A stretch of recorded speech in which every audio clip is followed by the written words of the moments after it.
Okay, I think we need to move on. I'm just quite conscious of time. So we have our next speaker. Thank you so much for the invitation to come in and talk this afternoon. A lot of what I'm going to talk about is UK based, but I guess the principles would apply in many parts of the world. So hopefully it'll have some relevance wherever people happen to be. Could you move on, please, Eugene?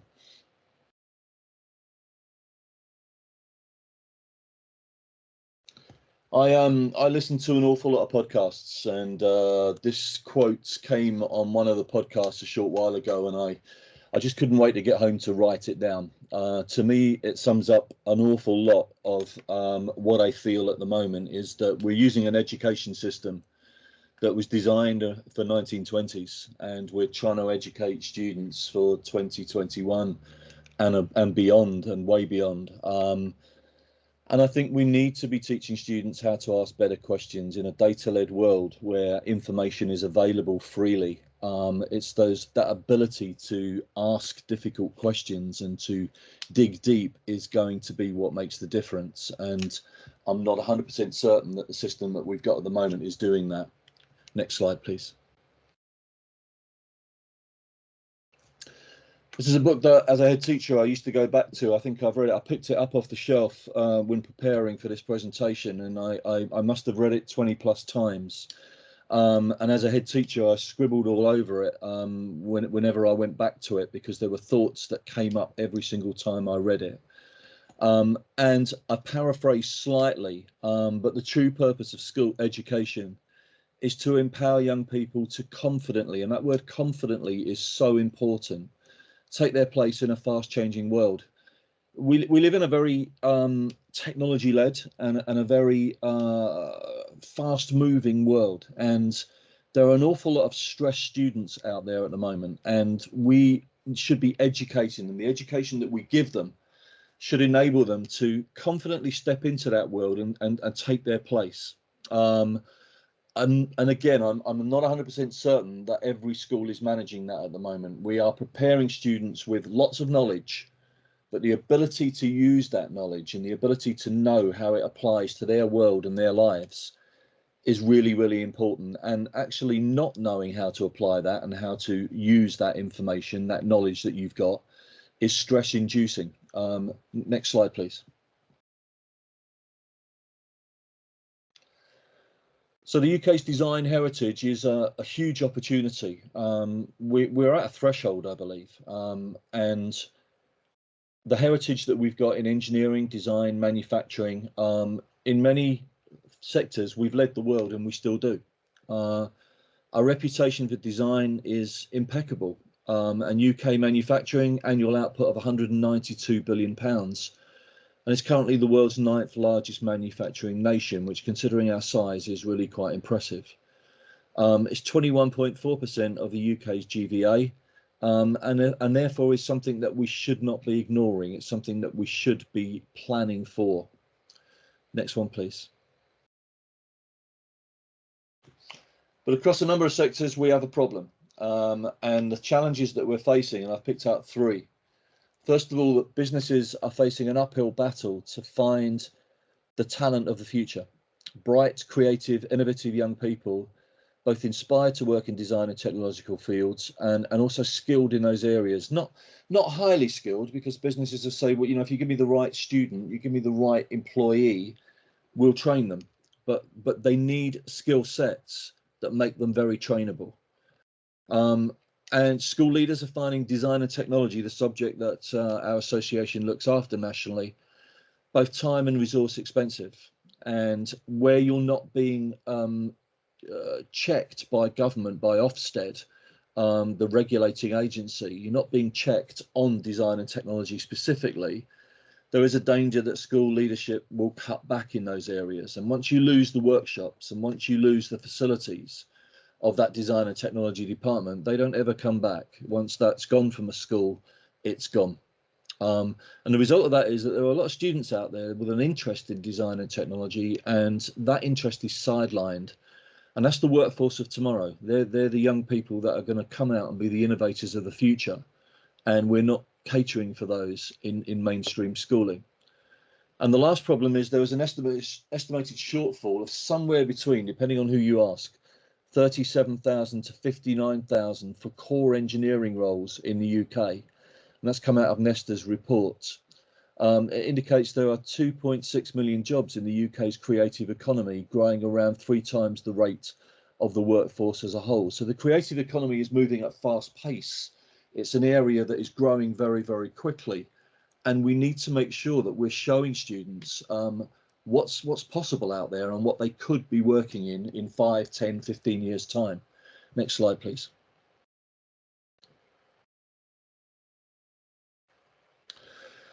So pretty graphically here, the problem that I see it is we have in the UK a knowledge-based curriculum. We've got something called the EBAC, which means that a small number of subjects really count at primary and at secondary school. And that is all you are measured on as a head teacher. So therefore there is a danger that's all you will deliver. And anything creative is getting squeezed out of that 5 to 16 curriculum.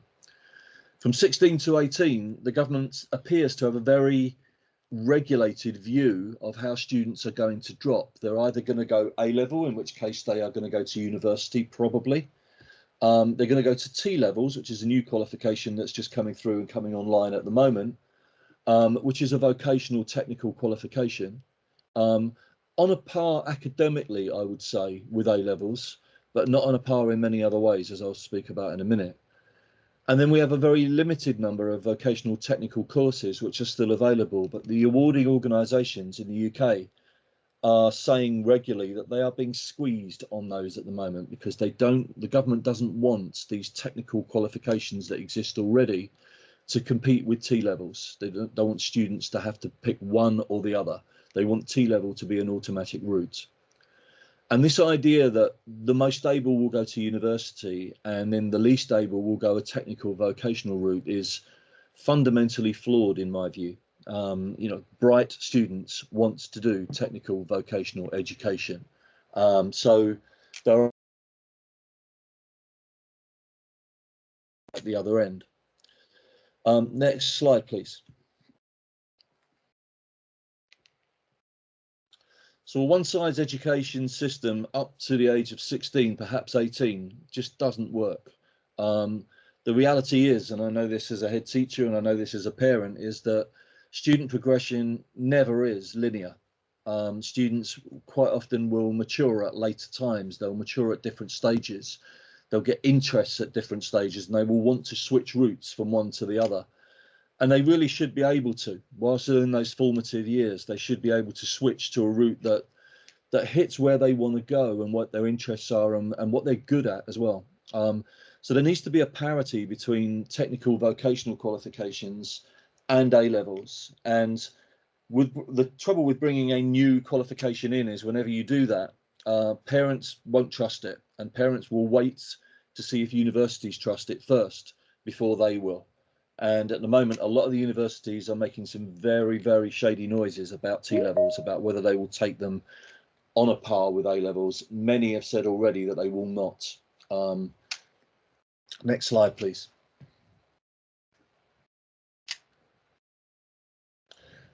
So design and technology, what is unique about it? It enables young people to actively contribute to creativity, culture, wealth, and well-being of themselves, their community and their nation.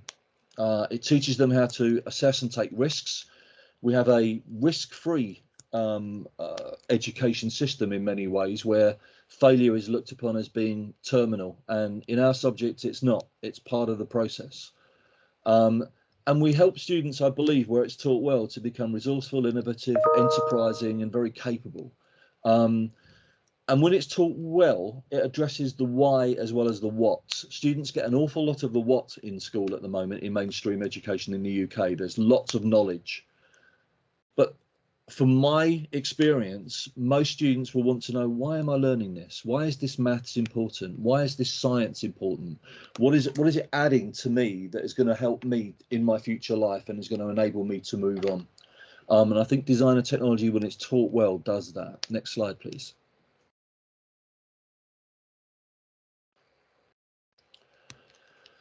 We've got our own subject, a body of subject knowledge. We've got our own vocabulary. We've got our own skills and character sets or attributes, whatever you want to call them, with the young people that seek to deliver and build. One of our issues has been that our subject is multidisciplinary by nature. And by that, I mean, we take the best of what students learn in other subjects, we give it context, we put it to work. But what's equally as important is what we give back. We give back engaged, enthused students who are empowered and enhanced with an enhanced sense of curiosity. And for me, this is the key at the moment. I think our education system can squeeze curiosity out of young people. And we want to maintain that almost childlike curiosity where why is the biggest question that is always at the forefront of everybody's mind. We want to enable, if you like, students to ask better questions. Next slide, please.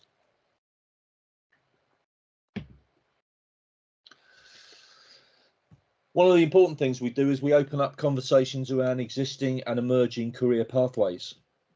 This document came out a few weeks ago, and it looks at STEM careers education in the UK, and it says fairly emphatically that actually STEM careers education is behind education in other careers.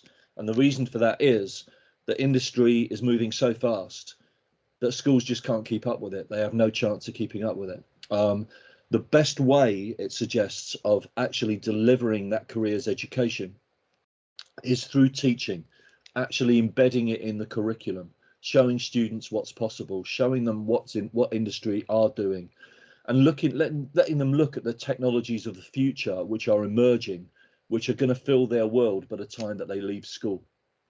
So embedding that careers education within design and technology and having teachers there that are aware of what's going on in industry is absolutely critical. Next one, please. So we're looking for an education system that gives students knowledge. I'm not saying it's not important. Knowledge is absolutely critical.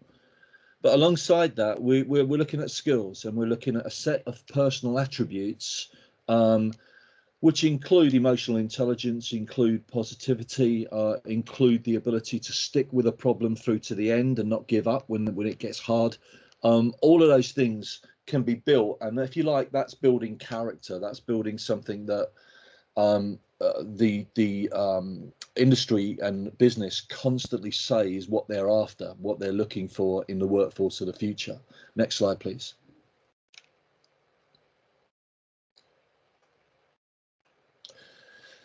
These are from the Confederation of British Industry. I've just pulled out some of the things that they believe are really, really important character traits for students to have leaving school. So literacy and numeracy was at the very top of their list. And I wouldn't disagree with that, absolutely critical. But the ability to listen, really listen, process information, and then act is really important. Problem solving is critical. The ability to have confidence and a positive mental approach, tenacity or grit, as it's often called. The ability to work on their own as part of a team, but also to work on their own, away from a team, and actually contribute in other ways.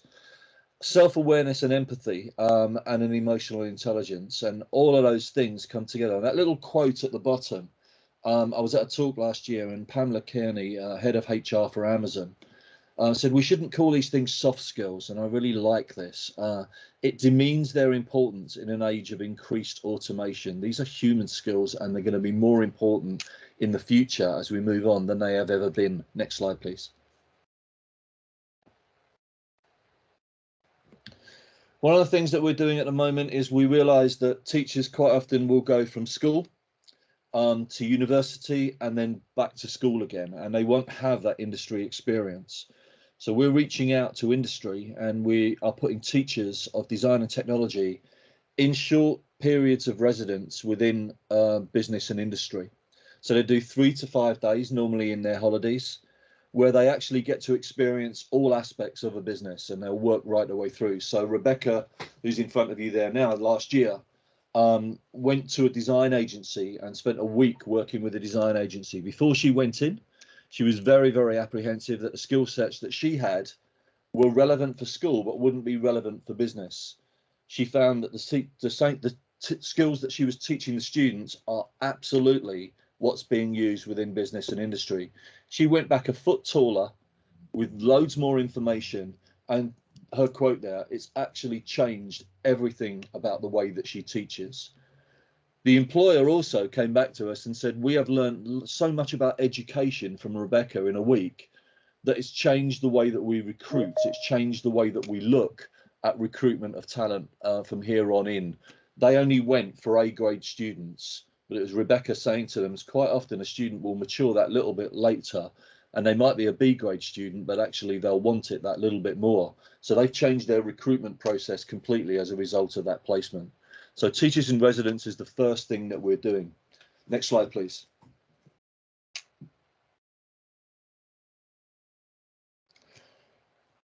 The second initiative that we've got is a very simple one. Quite often business wants to work with education, but schools are very notoriously difficult places to communicate with. And quite often the other way around, schools will want to work with business, but it takes somebody within the organization to really take that on board and make those connections, have those conversations and do the join up between the two. And schools haven't always got the time to do that. So what we're doing is we've created an initiative which will join what's going on in industry with what's going on in schools. And if I give you an example from some of the ones on the right-hand side there, who have joined us in fairly recently. So we for example, with James Dyson, they do a program for students aged 16 to 18. And mostly that's taken up by private education in the UK. It's not taken up by mainstream education for whatever reason, I don't know. Our mission with them over the course of the next 12 to 18 months is to make sure that schools that wouldn't normally engage in that program, which is completely free, do engage in that. So we're reaching out to schools that we know, we're talking to heads of department within the schools that we know, and we're doing that join up and getting them into schools which they wouldn't have been in previously. Now, their main purpose there is to improve their diversity within their company. They have realized that by employing the very best of the best, they are tending to get white males from a certain sector of society. And they want to broaden that, and they want to do that. They've got to get into schools that they've never reached before. We're also doing a series of workshops for teachers. So Foster and Partners Architects, we did a couple of workshops on architecture and how you can bring architecture into the mainstream curriculum for students. And they were really popular. So it's linking industry and business with education directly. And the website, if anybody's interested, is in the bottom left-hand corner there, blueprint1000.org.uk. Next slide, please.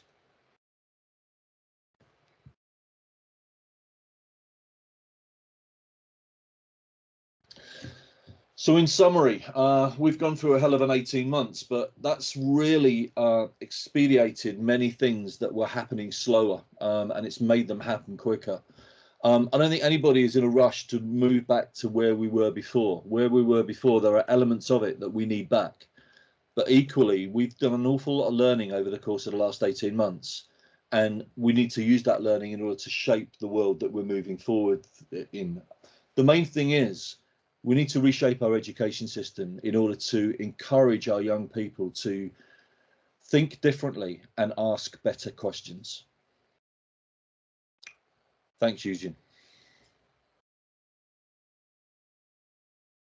Thank you, Tony. Just stop sharing the screen. Tony has a wonderful presentation, and especially knowing that you also have what you call a background from an educator's point of view, having been a visitor teacher and also now working closely with companies, you can see things that sometimes we don't really see, especially me being in academia. We get too much caught up in that siloed world, in the bubble. And yourself working with an association or data design technology association, you can really see the connections. And I think again, in the last slide, you mentioned about the use of the double diamond process or design thinking. This can be something central to what we do in design for AM using design thinking methods. It's very helpful. So I just want to see if there's any questions for you, Tony, in the chat box. Again, if you've got any questions, please just use the chat box and I'll touch on that. Monitoring the chat box, trying to do a bit of a scan.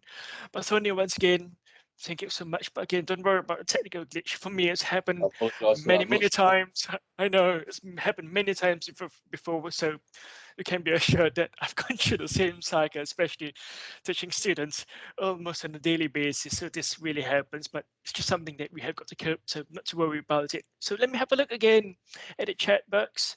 Again, a lot of much of appreciation from Neil Buns. I know Neil. So Neil says, interesting. Thanks, Tony. Bit of a thumbs up in there. And also Patrick Pradell again, a thumbs up. Thank you very much. Any questions from anyone else?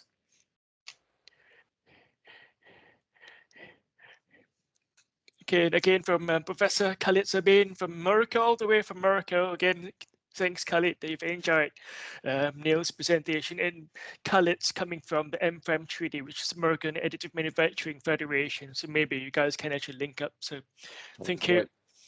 I think there's a question actually from Caroline. So she says, do you have experience of taking academic staff into schools to support design and technology education? Experience of taking academic staff into schools to support D&T education? The answer to that question is a little. Although we feel we could do an awful lot more with it. We've reached out with Blueprint first of all to business and industry, but our intention as well is to reach out to higher ed and universities. Yeah, that is in our plans for the future, and I think there is a huge amount of work we could do there, but only small scale at the moment. But hopefully that will grow. Thank you. Thank you very much.